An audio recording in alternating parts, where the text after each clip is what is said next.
দায়িত্বে ৪ মাসের মাথায় পদত্যাগ করলেন শিক্ষা মন্ত্রণালয়ের দায়িত্বে থাকা প্রধান উপদেষ্টার বিশেষ সহকারী অধ্যাপক এম আমিনুল ইসলাম।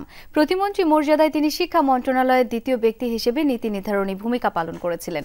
ব্যক্তিগত লিখলেও সরকারের ইচ্ছায় তিনি এই পদ ছেড়েছেন, যদিও পদত্যাগের কারণ জানাননি তিনি। মন্ত্রিপরিষদ বিভাগে তার পদত্যাগপত্র জমার বিষয়টি নিশ্চিত করেছেন প্রধান উপদেষ্টার প্রেস সচিব।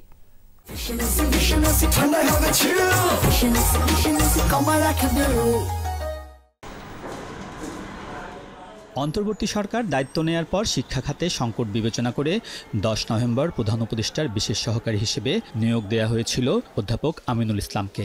দায়িত্ব পান শিক্ষা মন্ত্রণালয়ের, যেখানে আগে থেকেই শিক্ষা উপদেষ্টা হিসেবে ছিলেন ডক্টর ওয়াহিদুদ্দিন মাহমুদ। 5 মার্চ নতুন শিক্ষা উপদেষ্টা হিসেবে নিয়োগ পান অধ্যাপক সিআর আবরার। তাকে দায়িত্ব বুঝিয়ে দিয়ে ওয়াহিদুদ্দিন মাহমুদ শুধু পরিকল্পনায় থেকে যান। যদিও শিক্ষা উপদেষ্টা হওয়ার দৌড়ে আলোচিত ছিলেন বিশেষ সহকারী আমিনুল ইসলামের নামও, কিন্তু তার নতুন দায়িত্বের খবর গুজবই থেকে গেছে। বরং এর 4 দিন পর বিশেষ সহকারীর পদও ছাড়তে বলা হয় তাকে, যদিও পদত্যাগের কারণ বলেননি তিনি। এ ব্যাপারে আমি কিছু বলতে চাচ্ছি না। আমি এইটুকু বলছি যে আমি পদত্যাগপত্র পাঠিয়ে দিয়েছি আজকে। এটা কারণটা কি স্যার? আমি কারণটা আমি বলতে চাচ্ছি না। দুপুরে ব্যক্তিগত কারণ দেখিয়ে পিএসের মাধ্যমে মন্ত্রিপরিষদ বিভাগে সংক্ষিপ্ত পদত্যাগপত্র পাঠান আমিনুল ইসলাম। এর আগে মন্ত্রণালয়ের কর্মকর্তা কর্মচারীদের কাছ থেকে বিদায় নেন তিনি।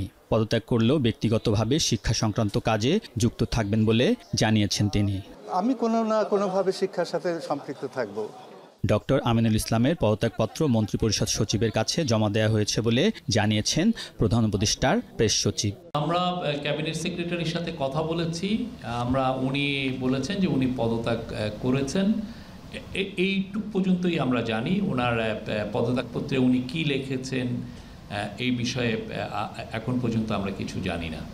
অধ্যাপক আমিনুল ইসলাম প্রধান উপদেষ্টার বিশেষ সহকারীর দায়িত্ব পালনের আগে 2002 থেকে 2009 পর্যন্ত 2টি বিশ্ববিদ্যালয়ের উপাচার্য ছিলেন বিশ্ববিদ্যালয় শিক্ষক পরিষদের সভাপতিও।